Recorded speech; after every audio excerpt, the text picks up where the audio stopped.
Today is my last day on my workout program. It's been 4 months and I've been working on increasing my bench, squat, deadlift. My bench increased by 40 pounds, squat increased by, I think 50 pounds, something like that. So that's pretty awesome. And then today I'm gonna do my deadlift. I'm gonna take you guys with me to check that out. I wonder how much it's gonna go up. I don't know. So with the squat and bench, it's gone up a pretty substantial amount, 40 pounds. No. My bench went up 30 pounds. Yeah. My bench is 30, squat 40, which is fucking insane. So imagine like deadlift 50, just kind of climbs up in that perfect pattern. I don't think I'm gonna be able to deadlift an extra 50 pounds. But we're gonna fucking see what happens, man. So this is the fit. Yes, I wear Gymshark. Go fuck yourself. Their sweatpants are fucking solid, bro. And of course, gotta rep the Ace Performance shirt. If you don't have one, you're gay. And also, if you don't have one, it just means you're not a client, so gay. But yeah, this is the fit. Not sure what socks I'm gonna wear. Shoes, I'll probably just wear my Converse. I'm either just gonna wear my Converse or maybe my running shoes. I don't know. But the running shoes I wear are Zeros, so they are barefoot shoes. So that's why I like them for lifting. I think they're really good lifting shoes. Just because your feet are so close to the ground, but also I could probably just take my shoes off, but then I feel like it's slippery with just my socks on. I don't know. So I think I'm gonna end up wearing, I don't know. Fuck, whatever. So these are the shoes I'm talking about. These are the Zeros. Starts with an X, but yeah, Zero. And you look, they're super flexible. Crazy, you just roll that shit up. Don't worry, I'm washing my hands after this. But just to show you how fucking thin they are, dude. So it's pretty fucking nice. Running with them takes some time to get used to. If you ever get these, I would not like go into, they're kind of beat up. I've had these for like a couple years now. They last though, because they don't have any insoles. Like, oh shit, I don't know if you can really see, but yeah, they last forever because they don't have anything to like, that like wears down. If you're gonna start running with these, I would ease into it. Don't just immediately go into like a fucking long run, just going ham or doing running intervals. Like, no, you need to break these in, get your body used to it. When you start running with these, you're using more of your, smaller muscles in your legs, and you're gonna come to find that even if you're an experienced runner, once you start running with Zeros, your calves are gonna be on fire. Even like your feet, like you're using more muscles in your feet and your calves. Your tibies, your tibs are also gonna be sore. It's fucking awesome. So that's why I use them, just to get every muscle activated. As soon as I discovered that and I experienced it for myself, I was like, this is a fucking game changer. All right, I'm at the gym now, ramping up. Really excited to hit this fucking deadlift. You know me, it's my favorite fucking lift ever. So I'm excited to get it. I'm gonna film it. I'll show you guys.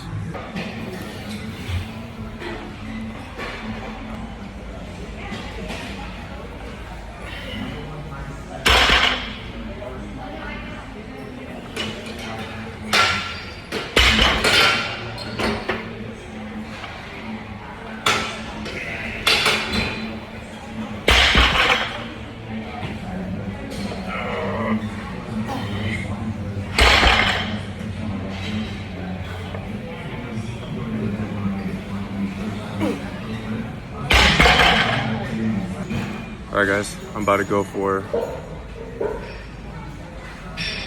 355. So it's 3 plates, and then I put 2 10-pound plates on each side. That's an additional 40 pounds, so 40 plus 315, I think is 355. So we're gonna see if I can move this.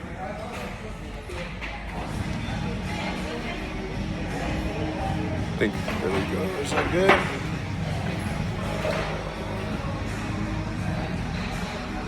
All right.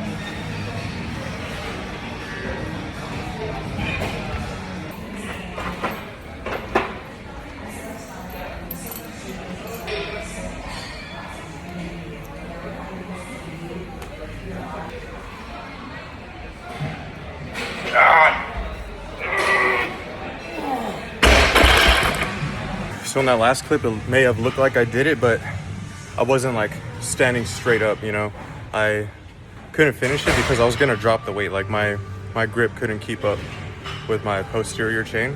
I was, and I forgot my straps at home. But luckily they have some up front, So now I'm gonna try it again with even more weight, because that weight went up super easy. It's just my grip couldn't keep up with it. So now that I got these, no excuses, we're gonna fucking lift some more weight.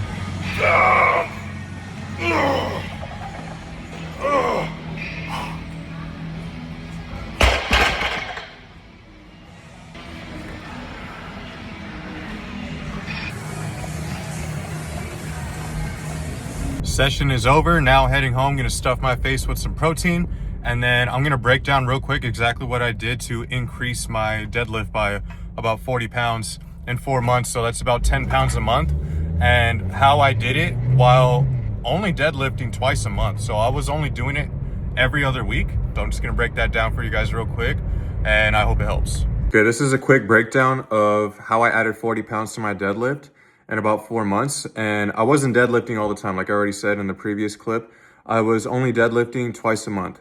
And so I did 4 phases, each phase 1 month long.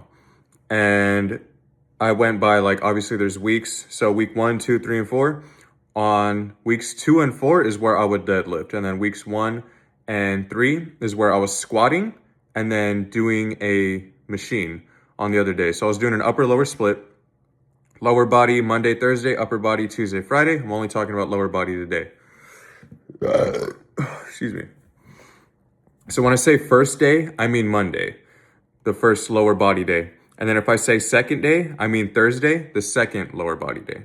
All right. So first day, Monday. On week 1 of all phases, I was doing a squat. And then same week, on the second day, I was doing a machine. And then I would go to week 2, and that's where I would deadlift. So I ran, like I said, ran a simple upper lower split. And this is where people mess this shit up. So they think that they need to be deadlifting every single week in order to get better at deadlifting. You really don't. So this is exactly how I did it. I deadlifted every other week, like I said, weeks 2 and 4, and I kept everything percentage based. I really love percentages, and I don't think enough people use percentages, and I don't even think enough people have even heard of percentages. Most people never heard of it. They're just like, oh, 3 sets of 8, 3 sets of 12, 4 sets of 15, whatever the fuck. All the generic stuff everybody hears. So for the first phase, on the first, so technically, I was going to say the first week of deadlifting, but I'll just say week 2. Which is still the first week of deadlifting, whatever. But so I hit a top set of around 77 to 79% of your 1 rep max. So it's going to be important to find your 1 rep max first, and then you can start using percentages afterwards. Because what are you going to base the percentage off of? Like, you need a number to base the percentage off of. So find your 1 rep max first, and then you are going to do 77 to 79% on that first day, first week that you are hitting deadlift. And then each month, what I did was I slowly increased that percentage, like literally slower, like just a percent. So on week 2, phase 1, week 2, I did 77 to 79%. And then on phase 1, week 4, I did 78 to 80%.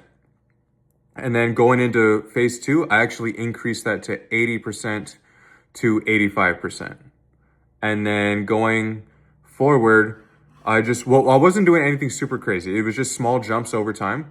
And then I'd follow that with back offsets based off of that top weight. So what I would do is about 80% for my back offsets, I would do 80% of whatever my top set was. So let's say I was just, for easy numbers, let's say that my 1 rep max for deadlift, again, for easy numbers, is 100 pounds.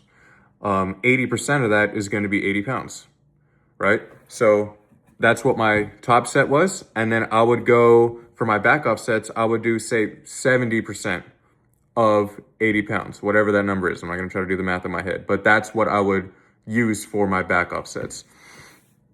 And then the biggest difference was how I managed my fatigue. So on deadlift days, I didn't stack more posterior chain work on top of it. I actually did accessories that supported my squat. and then I swapped it for the days that I did squat. So basically what that means is that if my main movement for the day, for my lower body day, was squat, then all the accessories following were posterior chain workouts. So glutes, hammies, lower back, stuff like that to aid in my increasing my deadlift numbers. And on deadlift days, I did accessories that supported my squat. When I trained movements that carried over to each other. So deadlift, main movement, accessories to follow over to squat. Squat, my main movement, and then the accessories were to follow over to my deadlift.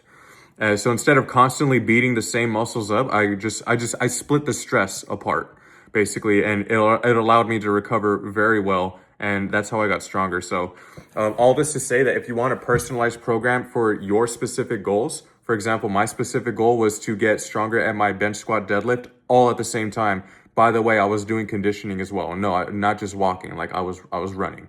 And that's not really required, and I don't always advocate for running. Not everybody really wants to get good at running, and you don't need to do it. But you do need to get some cardio in. You have to work out your cardiovascular system. You need to. And all this to say, again, if you want a personalized program for your specific goals, just hit me up. Either preferably on Instagram. I'm more active on Instagram than I am on YouTube.